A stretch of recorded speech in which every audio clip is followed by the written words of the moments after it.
Okay, today I'm going to focus on the Review It slide. Keep in mind you should be working on 3 Dreambox lessons and have done that check-in form in the intro video. You should have done a Nearpod or notes for your Learn It, and then the practice activity. So today's focused on the Review It, which is slide number 6. So I'm down on slide 6. For the Review It option, you have to choose one, either work on a quizzes game or a gim kit. I'm going to show you a few problems from the quizzes game. And keep in mind you're going to put the smiley face over whichever one you choose. So here's an example of from the quizzes game, one of the problems that you might encounter. So you're going to use the formula a squared plus b squared equals c squared. And this whole week we're looking for the C. So the 5 and the 4, that's going to be our A and our B in the formula. So we're going to go 5 squared plus 4 squared equals C squared. 5 times 5 is 25.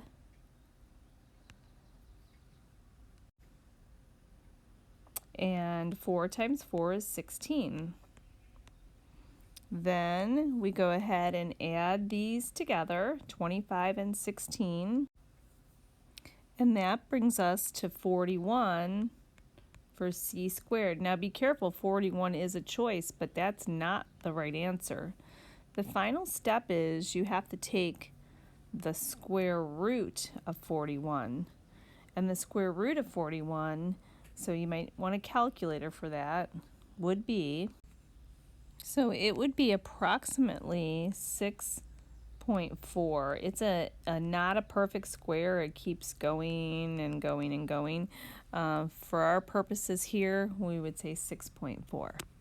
So you'll encounter problems like that. So have your calculator handy and ready to roll when you're working on the quizzes game. Also on the quizzes game are some vocabulary questions. Like, the Pythagorean theorem only works on what kind of triangles? Well, we know this, it's right triangles. Okay, or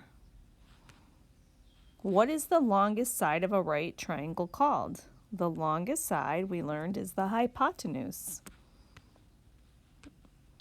Or which theorem, which equation correctly represents the theorem? Well, that's a squared plus b squared equals c squared. Which letter represents the hypotenuse in Pythagorean theorem? The A, the B, or the C? That's the C. The longest side is the hypotenuse. Which operation is the inverse of squaring a number? The inverse of squaring a number is taking the square root of a number. So you'll see questions like that on the quizzes game too. So you'll have the ones with the calculator, and then these kind of ones that go pretty fast with the basic understanding of the vocabulary. So let's review one more. Here's one where we're going to use the formula again. And remember, across from the right angle is the C. So the legs can be the A and the B.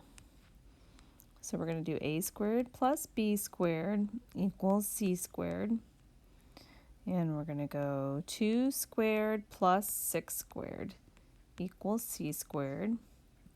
2 times 2 is 4. 6 times 6 is 36. And then we add these together, 36 and 4. That gives us 40. So 40 is c squared, but then the final step is to take the square root of 40. And that equals, that's approximately 6.32 for C, or 6.3, depending on what choices they give you.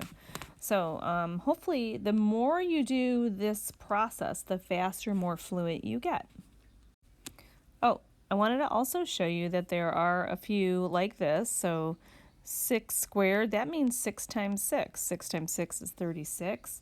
But then the square root of 81 means what times what is 81? Like, what do we square to get 81? And that would be 9 times 9 is 81. So the square root of 81 is 9. So that's what the quizzes game looks like. If you choose that, go ahead and put the smiley face over it. Or on the GIM kit, you'll have similar problems. Just make sure you select the right class to get the link so your name is there.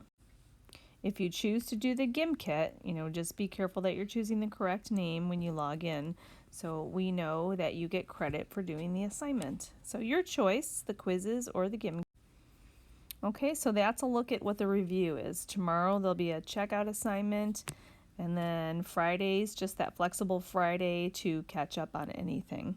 Okay, so go back through each slide. There should be something completed so far after today's work.